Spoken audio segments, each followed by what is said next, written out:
Halo, halo. Ketemu dengan saya, Kus Indarto. Saya sekarang ada di daerah Temanggal, Purwomartani ya, Sleman, Yogyakarta.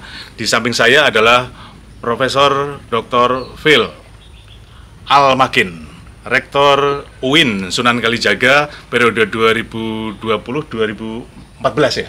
2024. Nah, saya ingin ngobrol beberapa hal yang mudah-mudahan kita bisa menikmati obrolan yang sersan aja, serius tapi santai.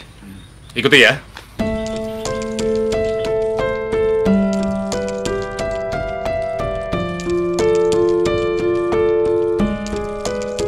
Prof. Makin, kalau kita mengacu pada pendapat Ben Anderson tentang komunitas yang terbayang, Imagine Community. Nah, Indonesia adalah Imagine Community yang rute kebudayaannya hari ini seperti apa kira-kira?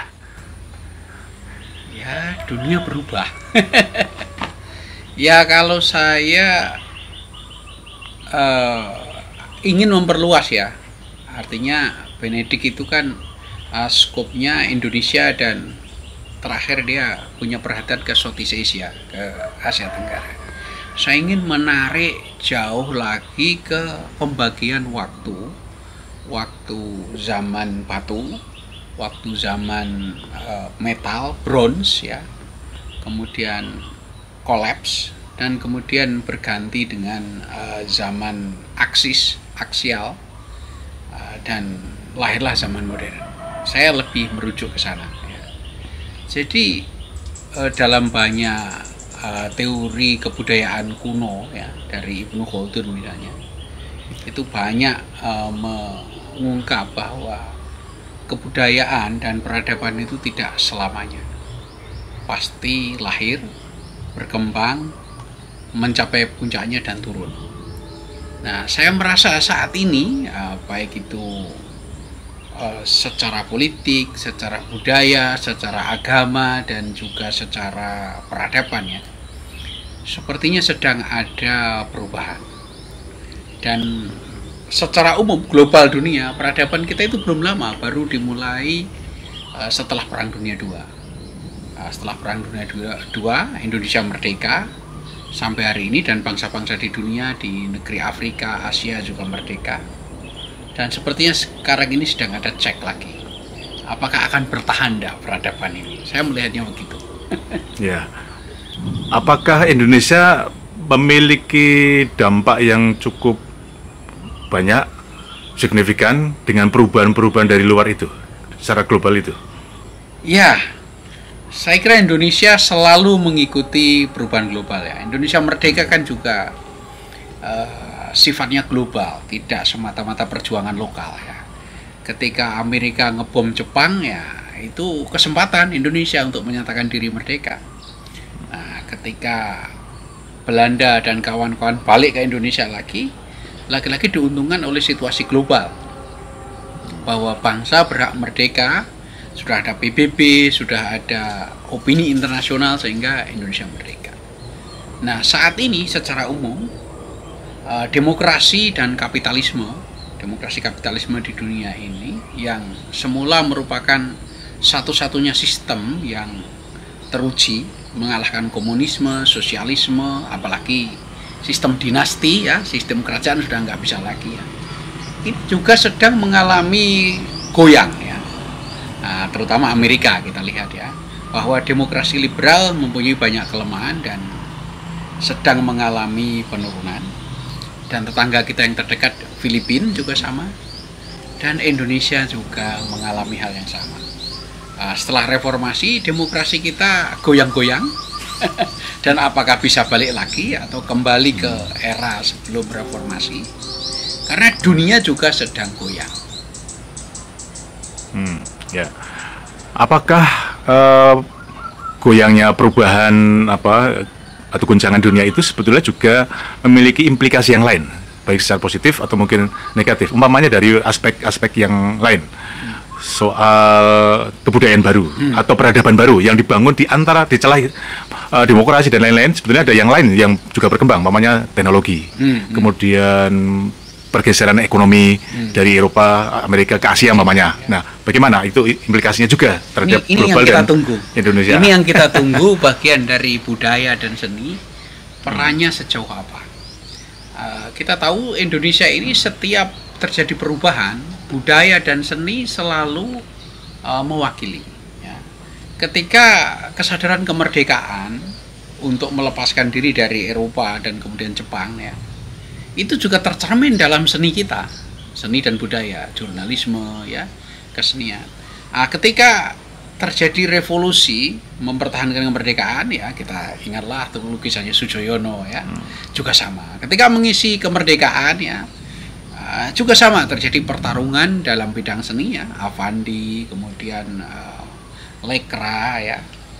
Sama juga dengan reformasi. Reformasi juga diwakili oleh seni, ya. Heri Dono dan misalnya, ya. Nah, sekarang kita tunggu apakah dalam masa sulit saat ini, ada yang sudah menyebut darkness, kegelapan, seni dan juga budaya akan mewakili. Lukisan, musik, patung, lagu, apakah mewakili? Ya, selama waktu 80-90 kita saksikan seni mewakili era itu. Iwan Fals, Ebit GAD, Rhoma Irama, kita tahulah kontennya tentu sangat relevan dengan tuntutan adanya keterbukaan, adanya gerakan demokratisasi, melawan diktatorship dan otoritarianisme Orde Baru. Muncullah para seniman itu, Iwan Fals, ya, MH Ainun Najib dalam bidang gerakan dan juga drama, teater, sastra. Ya. Nah, sekarang ini kita tunggu para pelukis, kita tunggu para sastrawan, kita tunggu para intelektual, kita tunggu para pemusik. Apakah ini akan mempioniri, memulai lahirnya gerakan yang menunjukkan zamannya dan rame-rame mengajak era baru? Ya, tentu saja kritik modernisme sudah lama berjalan, kritik terhadap pasar bebas, kritik terhadap praktek demokrasi, dan tentu saja saat ini tidak hanya kritik, penegakan kembali karena demokrasi mengalami kemunduran dan ancaman permainan oligarki juga jelas kita semua sudah merasakan. Ya. Wah, ini menarik, langsung bisa merujuk pada kekuatan sipil yang dianggap sebagai sebuah kekuatan kelompok kritis, ya, seperti seniman, budayawan. Sisi yang lain sebetulnya menarik bahwa kelompok kritis juga yang kita harapkan adalah kampus. Anda sebagai mantan rektor, juga sekarang masih sebagai akademisi, bagaimana sebagai komunitas kritis atau kelompok kritis di kampus, apakah masih bisa sangat diharapkan dan bergerak terus dalam konteks ini? Ini sudah terjadi pergeseran, sudah terjadi perubahan. Tahun 98 reformasi, kampus sebagai kekuatan utama, gerakan mahasiswa, intelektual bersama-sama dengan kelompok civil society, NGO, LSM itu bergerak bersama-sama. Tampaknya saat ini berbeda. Kampus sudah tidak lagi berdaya, ya. Kampus sudah banyak dibebani oleh administrasi, dan kampus, ya, berhadapan dengan pemerintah sudah tidak lagi kritis, ya, dan alat-alat kekuatan kampus juga sudah tidak berfungsi, intelektualnya juga sibuk dengan administrasi, misalnya sibuk dengan Scopus, Tukin, ya, BKD, laporan ini, Tridharma, lain-lain. Nah, kampus ini tidak tahu sekarang, mungkin perlu gerakan baru, ya, supaya membebaskan diri dari cengkraman administrasi, birokrasi, dan juga bayang-bayang ketakutan, ya. Yang jelas kampus sedang tidak berdaya. Maka harapan kita adalah seniman. Seniman ini mandiri, seniman ini di luar birokrasi. Seniman juga kadang-kadang tidak punya banyak kepentingan, ya, pasar tentu saja karena ini bagian dari pasar, ya, bagian dari ekonomi, ya. Harapan kita adalah seniman, karena kita tahu kekuatan agama dan faktor keagamaan juga sangat mudah sekali dijinakkan dan terbukti sama sekali hampir tidak berfungsi dalam memperkuat demokrasi. Maka harapan kita seniman. Wah, menarik juga sebenarnya. Tadi Anda singgung agama, kelompok agama ya. Sebetulnya itu juga kelompok yang bisa membawa nilai-nilai moral dalam dunia peradaban atau politik gitu ya. Apakah sebetulnya sudah mulai absen mereka di pilahan seperti itu?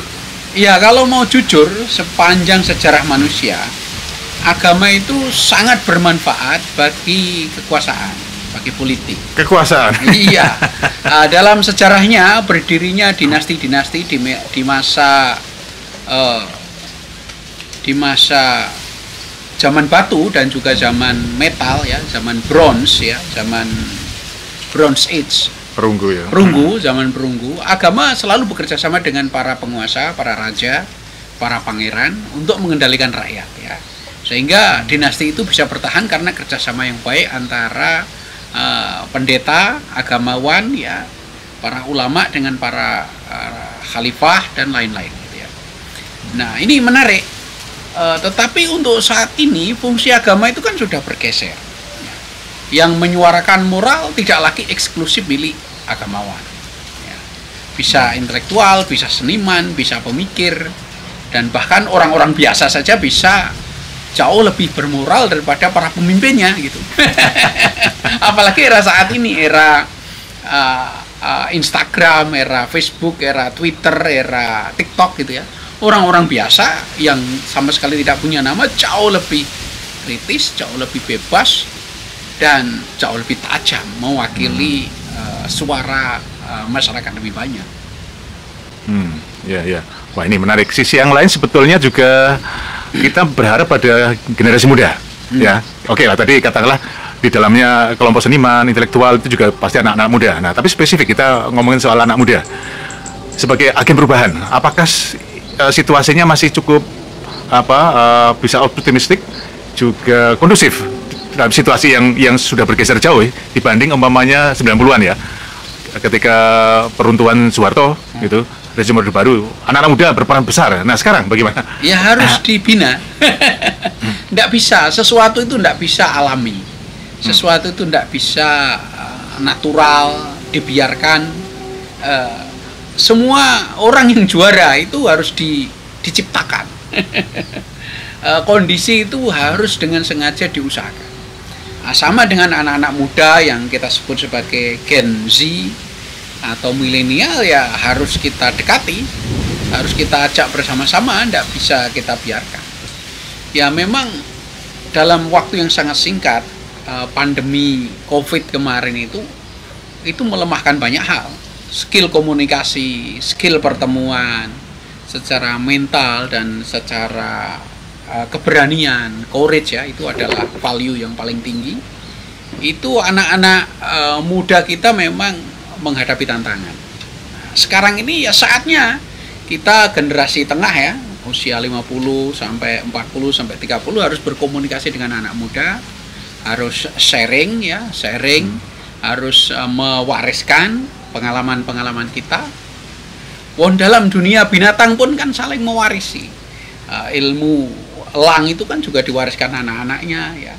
Ilmu burung-burung bertahan di alam itu sudah diwariskan anaknya. Monyet juga sama, diwariskan generasi selanjutnya. Kita sebagai manusia dan khususnya sebagai bangsa Indonesia, pengalaman kita harus kita wariskan kepada anak-anak muda.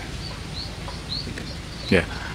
Pola, sistem dan konsep tentang kritisisme yang dibawa anak muda sekarang, kira-kira menurut Anda itu akan berwujud seperti apa ya? Ketika teknologi informasi seperti sekarang ini kita tahu, dan sosmed mamanya itu sudah menggerus bentuk pola dan konsep kritisisme ala 90-an ya. Nah, seperti apa kira-kira? Ya, setelah saya banyak bergaul dengan teman-teman muda, setelah saya pelajari, yang perlu disupport adalah daya tahan. Daya tahan, daya juang, dan kemudian ketekunan. Itu yang harus kita support, harus kita tingkatkan anak-anak generasi saat ini. Kita tahulah, kita sebagai generasi 70, 80 itu kan biasa. Lapar, tidak punya uang itu biasa itu. Telur satu dibagi 5 orang itu, atau tempe aja atau sambal saja itu biasa. Anak-anak generasi sekarang tidak biasa itu. Mereka sudah generasi selanjutnya, anak-anak kita sudah hidupnya lebih baik. Dan kita tahun 90 belum ada komputer yang masif seperti saat ini, belum ada internet. Nah, anak-anak ini informasi sudah tersedia. Maka ketika mereka mempunyai mimpi, daya tahan ini yang harus kita tingkatkan dari mereka. Daya tahan, kemudian daya juang, ya, dalam tanda kutip ya, mental dan spiritual ini yang harus kita tingkatkan dari mereka. Ini tantangan ini. Dan kita harus berkomunikasi dengan mereka. Ya, semua yang mereka lakukan ini kan sifatnya instan, sesaat, dan cepat, tidak lama. Nah, ini lain dengan generasi 90-an ya, kalau kita kuliah 90 itu ya. Wah, namanya nongkrong di perpustakaan atau di lapangan itu bisa berhari-hari dan bahkan bertahun-tahun kita berani itu. Nah, anak-anak sekarang ini sangat cepat ya. Sangat cepat. Ya. Nah, ini menariknya adalah orang-orang atau generasi-generasi yang lebih senior itu menganggap anak-anak yang muda sekarang itu lembek. Anak-anak muda sekarang mungkin tingkat kritisismenya yaitu mungkin beda karena beda itu ya kulturnya. Nah, apakah sebetulnya dari situ kita bisa berharap tentang umpamanya ekstrimnya penjatuhan sebuah rezim umpamanya, Ya, jangan menjatuhkan. atau mengkritisi secara radikal lah katakanlah. Ya, alternatif. Mungkin solusi alternatif, pemikiran yang berbeda dan sumbangan yang berbeda. Nah, ini kan perlu daya tahan. Ini perlu kesabaran, ini perlu spirit dalam jangka dan perlu keberanian. Perlu berani. Dan kita saksikan tahun 65 misalnya, anak-anak muda bergerak ya, itu generasi sebelum kita. Dan 90-an juga itu dipunyai. Nah, sekarang ini kita belum melihat. Kita belum melihat anak-anak yang komitmen pada perjuangan, pada nilai, pada value tertentu. Entah itu moral, entah itu nilai-nilai demokrasi, kejujuran, integritas. Nah, ini belum kita lihat. Ya, semoga kita tidak benar bahwa mereka akan muncul dengan mengejutkan. Dan jika kita benar, ya kita harus mensupport mereka, harus berkomunikasi, memberi spirit. Tidak bisa, negara ini nggak bisa dibiarkan. Kita harus berpartisipasi. Nah, itu yang disebut demos kratos. Demos ini kan rakyat, kratos ini kekuatan. Nah, kalau rakyatnya tidak berkekuatan, cuma ngikuti angin kanan ke kanan, kiri ke kiri, diatur, ya bukan citizen namanya, bukan craft itu, bukan kekuatan.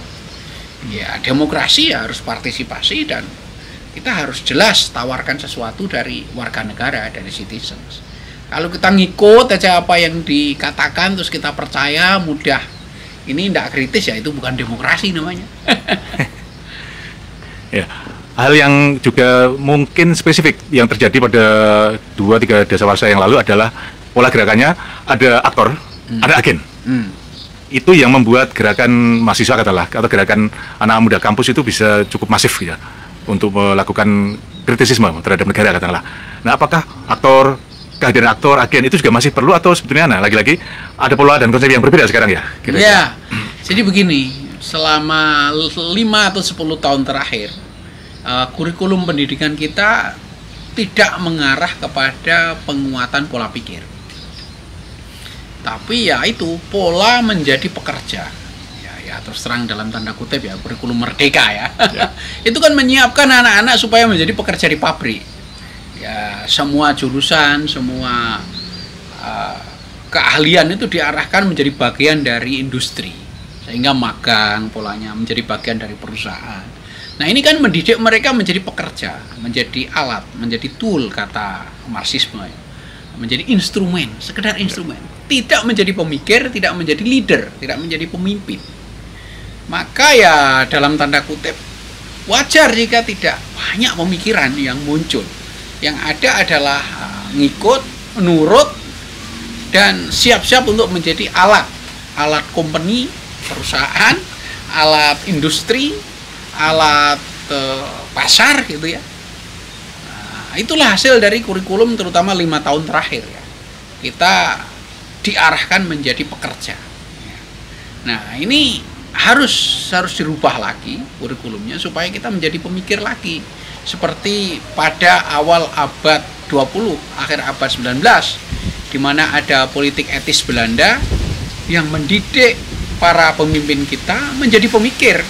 Lahirlah para penulis, para pemikir seperti Raden Tirto Adisuryo, ya, seperti Soekarno, ya, seperti Dowes Dekker, seperti Ki Hajar Dewantoro. Itu bukan hasil magang menjadi pekerja. Wos Cokroaminoto itu adalah dididik menjadi pemimpin, menjadi pejuang, ya, menjadi orang yang independen, orang yang bisa berpikir kritis, bukan menjadi alat perusahaan itu.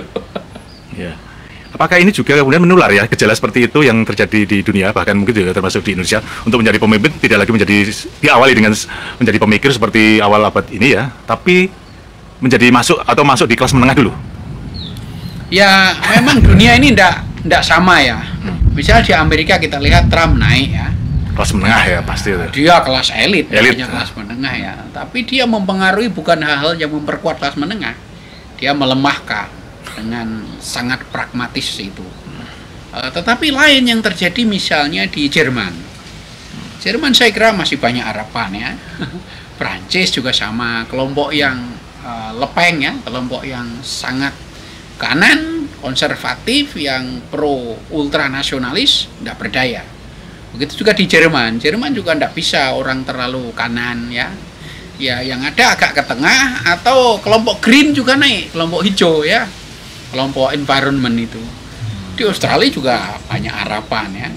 Dan tetangga dekat kita Singapura juga banyak harapan. Jadi tidak selamanya itu dark, tidak selamanya itu gelap ya.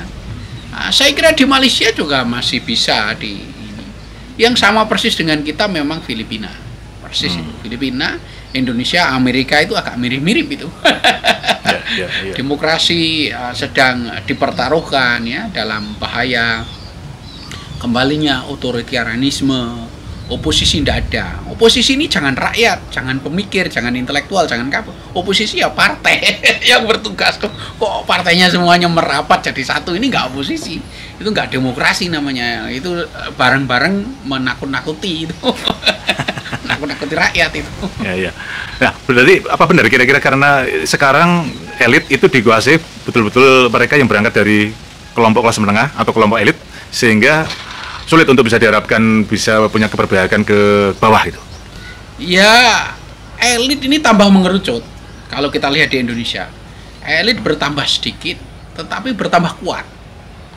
Kelas menengah, jelas banyak laporan menyebutkan kelas menengah Indonesia bertambah lemah. Ya. Dan begitu juga di Amerika, saya kira mengalami hal yang sama. Kelas menengahnya juga melemah ya. Dan ini patut kita prihatinkan ya. Banyak temuan penelitian ya yang menyebutkan kelas menengah turun. Ya.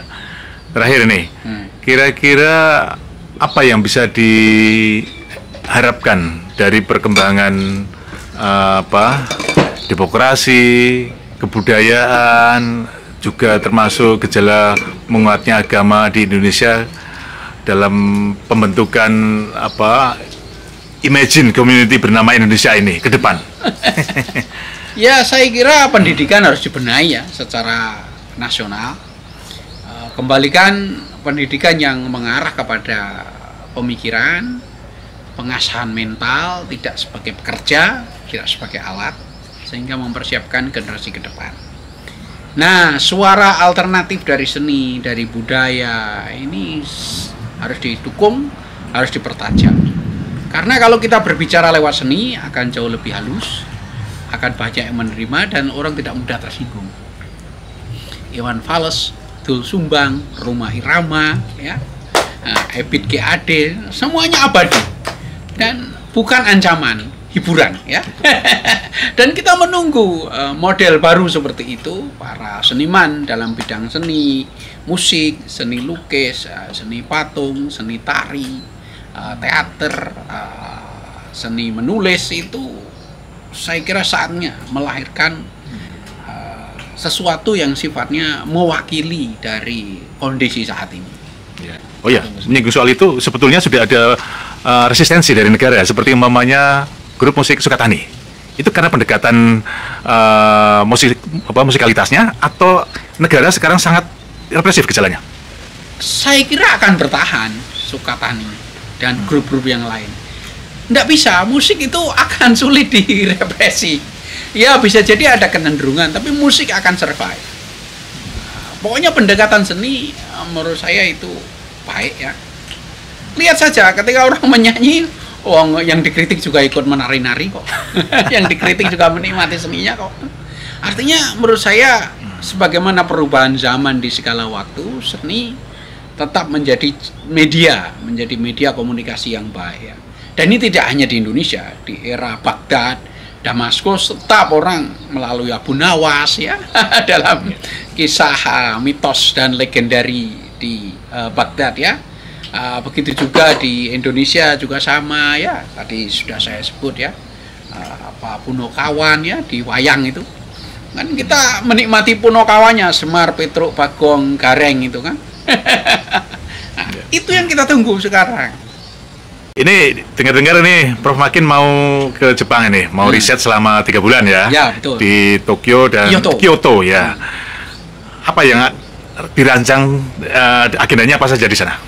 Ya, saya akan melanjutkan riset lama saya yang sempat terhenti karena saya menjabat sebagai rektor ya. Nah, riset saya kira perlu saya perbarui lagi. Saya sudah lama, memang saya berasal dari dunia sana, riset tentang keragaman ya.